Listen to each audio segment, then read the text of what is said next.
Wajar kalau klub-klub besar itu mengincar dia, ya, termasuk Inter Milan, mungkin AC Milan, sebelumnya ada Juventus, banyak lah, Fiorentina, tim-tim Bologna. Ini kalau sampai Venezia terdegradasi, dia pasti akan tetap bertahan di Serie A, dan banyak yang ingin mendapatkan jasa dari seorang Jai Ises ini. Syukur, alhamdulillah, bahwa Jai Ises tidak mengalami cedera. Dia bermain full di belakang, ya.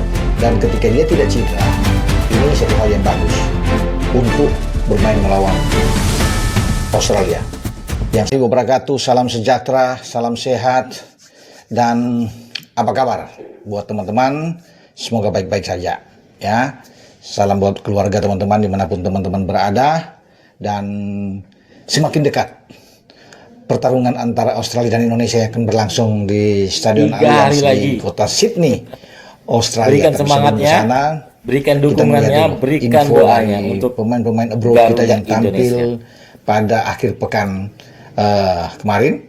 Sebelum menuju ke Sydney, Kapten Jai Ises melakoni laga terakhir sebelum break internasional untuk memasuki FIFA Matchday.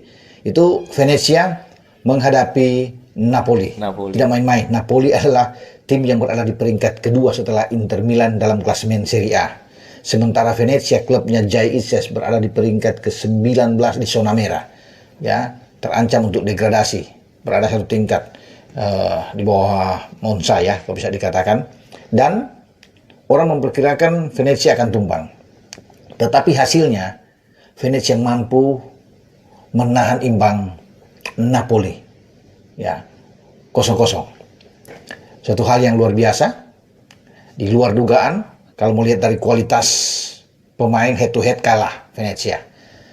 Tapi Jai Ises mengemban tugasnya dengan baik sekali. Pelatih Venezia, Eusebio Di Francesco, memberikan kepercayaan yang luar biasa. Dia juga sebagai kapten di Venezia, bermain dengan 3 back, didampingi oleh Valicante dan juga dengan Santiang. Ya, dia memainkan pertandingan yang sebenarnya ini berat. Makanya saya bilang dia luar biasa tampil di belakang. Tidak mudah untuk menahan pergerakan lini serang dari Napoli yang begitu kuat, ya. Ketika tim asuhan Antonio Conte ini terus bisa membombardir, melepaskan, ya, bahkan mungkin ada 15 tembakan, ada 7 on target di sana, tapi tidak satupun gol yang bersarang di gawang Ionut Radu, penjaga gawang dari Venezia. Tapi pujian itu pantas dialamatkan kepada El Capitano Jai Ises. Ises mengantongi 2 pemain depan yang paling berbahaya di Napoli, Romelu Lukaku, dan yang kedua adalah Giacomo Raspadori. Bahkan dua-duanya itu ditarik keluar. Raspadori keluar, Okafor mengganti dia di menit 76 kalau nggak salah. Sementara di menit mungkin 86 kalau nggak salah juga, itu Conte menarik keluar Lukaku. Ya, bagaimana Lukaku dibuat frustrasi untuk masuk ke kotak penalti dan ingin mencetak gol, tapi di sana ada Jai Ises yang memarking terus dia, ya, sebelum akhirnya dia ditarik keluar dan Simeone yang masuk menggantikan Lukaku. Jadi kalau bisa dikatakan ini berhasil, sesuatu yang positif bagi Jai Ises sebelum dia melangkah. Dia bawa hasil aura yang positif ini dengan menahan Napoli itu menuju ke Sydney, karena dia setelah pertandingan itu langsung berangkat dan diperkirakan Jai Ises akan tiba hari ini, ya, entah sore atau malam hari dia akan mendarat di Sydney dan memulai latihan pada besok. Karena waktunya memang mepet untuk masuk ke FIFA Matchday menghadapi Australia di Sydney pada tanggal 20 Maret nantinya. Tapi pujiannya memang harus dilontarkan kepada Jai Ises. Jadi wajar kalau klub-klub besar itu mengincar dia, ya, termasuk Inter Milan, mungkin AC Milan, sebelumnya ada Juventus, banyak lah, Fiorentina, tim-tim Bologna. Ini kalau sampai Venezia terdegradasi, dia pasti akan tetap bertahan di Serie A, dan banyak yang ingin mendapatkan jasa dari seorang Jai Ises ini. Syukur, alhamdulillah,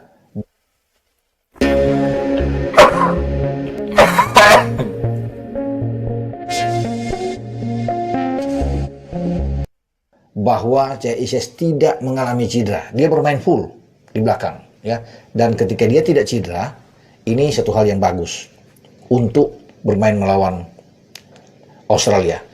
Yang saya takutkan teman-teman, kalau dia mengalami masalah, dia cedera, dia tidak ada di belakang, ini goyah menghadapi Australia. Karena dia ini kapten pemain yang punya visi, luar biasa, ketenangan dia di belakang, intercept dia, duel bola atas selalu dia bisa unggul. Dan itu yang dilakukan terhadap, kalau kita bisa melihat, ya memutar lagi rekaman pertandingan dengan Napoli, top, Jay Ices. Jadi makanya Patrick Kluivert boleh ya senang, lega, karena dia bisa tampil melawan Australia. Jadi banyak pemain-pemain abroad yang juga tampil kemarin, terutama di Eredivisie. Kalau di Championship kan Ole Romani itu mampu menang 1 gol, ya, klubnya Ole Romani.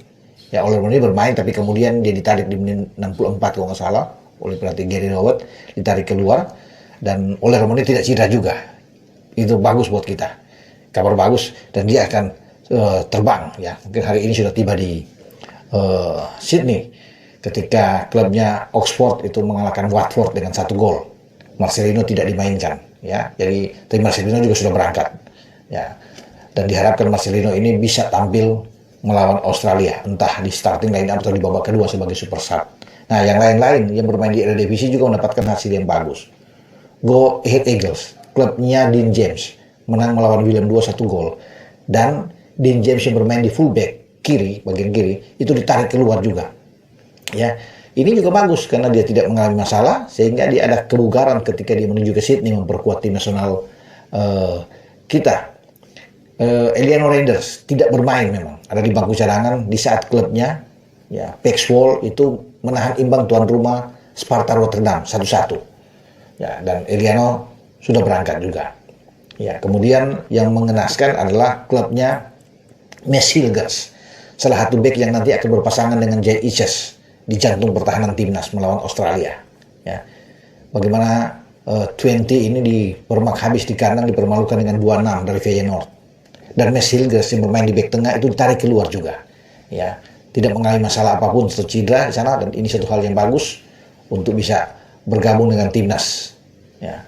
Itu yang satu hal yang sangat baik. Kemudian juga bagaimana Neh Nijmegen juga mendapatkan kemenangan ya 1-0, dan Verdong bermain di sana. Nah, dan Verdong mungkin ditarik keluar juga. Jadi saya pikir mereka yang bermain untuk di FIFA Matchday itu ditarik keluar oleh pelatih masing-masing klub. Jadi ini bagus ya, tidak terlalu forsir, kecuali memang Jay Ices yang tampil full.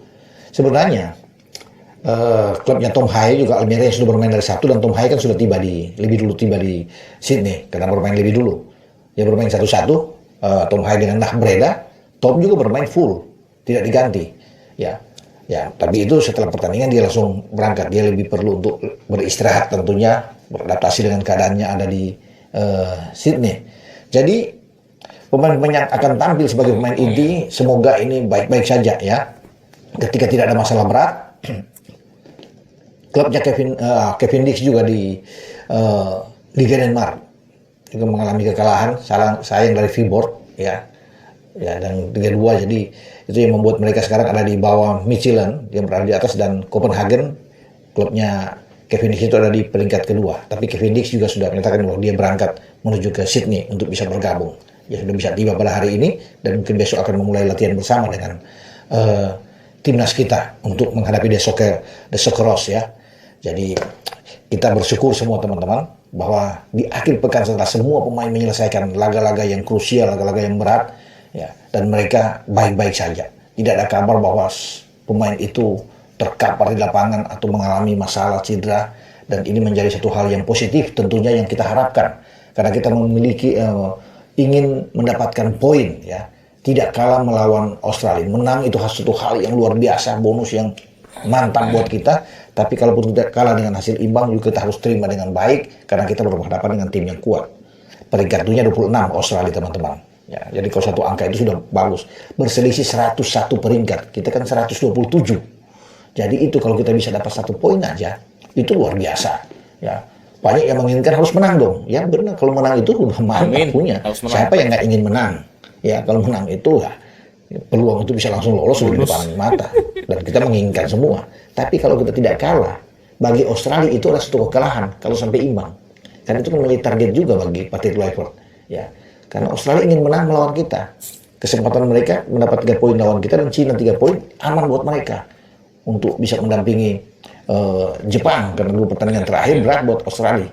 Ada Arab dan ada Jepang yang akan, jadi mereka tahu 6 poin ini mereka harus dapatkan Makanya kalau kita tahan imbang mereka, luar biasa buat kita untuk menahan tim peringkat 26, teman-teman. Itu kan yang bisa dilihat. Oke, sampai di sini dengan saya berbicara. Bung Ciao. Lapan. Ciao.